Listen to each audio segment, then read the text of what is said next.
19 plot कुकुड़ा farm रो मालिक ई बाबू vigilance जाल रे कोटिपति सीनियर असिस्टेंट पड़ी कटक सिटी हॉस्पिटल वरिष्ठ सहायक किशोर कुमार साहाणीकर 19 टी मूल्यवान प्लॉट ठाब होईछि। कटक सहर आ आखपाखरे ई प्लॉट गुड़िकर अवस्थिति चौद्वार पलासिया 2.5 एकर जमी बाबूंकर गोटे कुकुड़ा फार्म पुणी रही तेभली नुआ साई 2500 वर्गफुट्रे गोटे 3 महला कोठा भी अच्छी। वरिष्ठ सहायक किशोर कुमार साहाणी घर मिली नगद 3,50,000 टंका एकाधिक बैंक पासबुक 44 लाख टंकार बैंक डिपोजिट विजिलेंस ठाब कर विजिलेंस चढ़ाऊ बेले घर 135 ग्राम सोना अलंकार भी मिली गोटे 4 चकिया 3टी 2 चकिया जान जबत होती। सरकारी अर्थ हेरफेर अभियोग में चढ़ाऊ जारी रही एककालीन 5टी स्थान रेड जारी होती। कोटिए 24 लाख सरकारी अर्थ घोटाला अभियोग होती। कटक जोब्रा नुआ साईर 3 महला घर चौद्वार पलासिया घर एवं कुकुड़ा फार्म रे चढ़ाऊ जारी रही। सरकारी कार्यालय एवं सरकारी ऑफिस रे रेड करा जाउछि। देउली साई रे ससुर घरे एवं किशोरनगर उत्तर कूल पैतृक घरे चढ़ाऊ करा जाउछि। रेड रे विजिलेंस 9 जन डीएसपी 10 जन इंस्पेक्टर 7 जन एएसआई और अन्य कर्मचारी सामिल होती। कटक स्वतंत्र विजिलेंस जज वारेंट बल में यही चढ़ाऊ जारी रही। अधिक आलोचना करबा आम सहित जोनाल हेड विभूति साहू जोड़ी। विभूति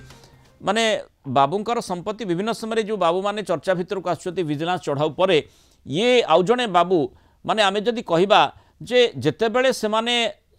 कहार केबे माने फ्यूचर प्लानिंग करिबा पई मना नाही किंतु जेतेबेले सरकारी चाकरीटे से माने करूछंती एमिति प्लानिंग करूछंती जे जेतेबेले से प्लानिंग टी प्रकाश को आसुची समस्तकर आखि खुशी ही जाउची।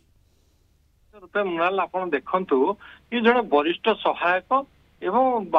से स्वास्थ्य विभाग रे कार्यरत अछंती सीडीएम ऑफिस रे कार्यरत अछंती एवं जो अभियोग आसी प्रथम विजिलेंस पाखकू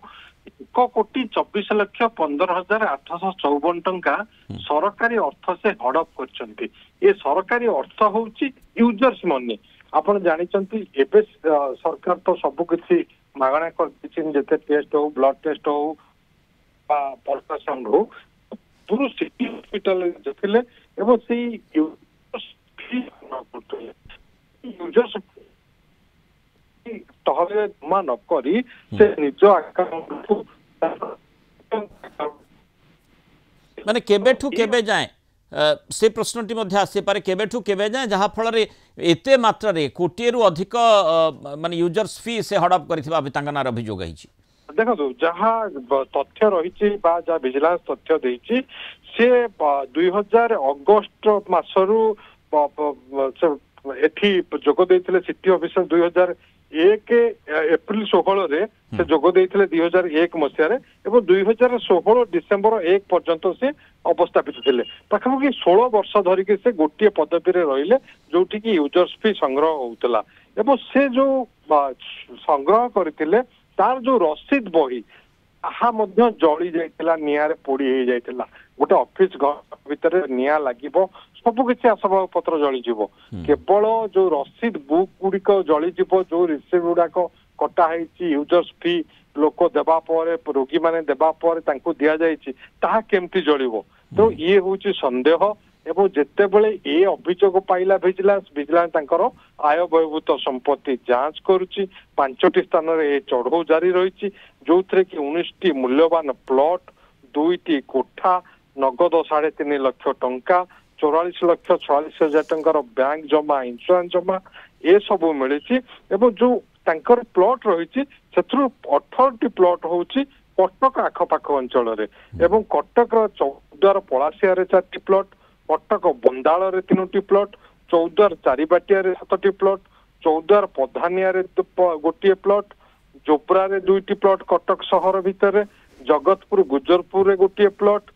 एवं या व्यतीत जटणी पोड़ापड़ा गोटे प्लॉट रही मोट 19टी प्लॉट ठाब होती 1997 मसीहा जनवरी 7 तारिख रे से जूनियर असिस्टेंट भाव महांगा सीएस रे सेबेठू आज पर्यंत जो भली संपत्ति से ठूल कर चली स्पष्ट भाव में देखा जाउछि आय बहिर्भूत संपत्ति 19टी प्लॉट बहु मूल्यवान 18 जमी आप कहले जे कटक आखपाख अंचल अनेक प्लॉट रही से अति मूल्यवान प्लॉट ता सहित गोटे कुकुड़ा फार्म जबत करा माने जना पड़ी तेणु स्वाभाविक भाव में यू अभिप्सा कौन रही कि फ्यूचर प्लानिंग से करते रिटायरमेंट प्लानिंग ता भितर बोली कहुव तेणु से भली योजना कर कहापाई मना नहीं किंतु निजर जेतिक आय रही से आधार रे करिले ही ठीक नचेत ए प्रकार विजिलेंस रेड रो सामना बाबू मानक करने को पड़ुछि एवं पड़िबो मध्य। बहुत धन्यवाद विभूति साहू आलोचना आम सहित रही।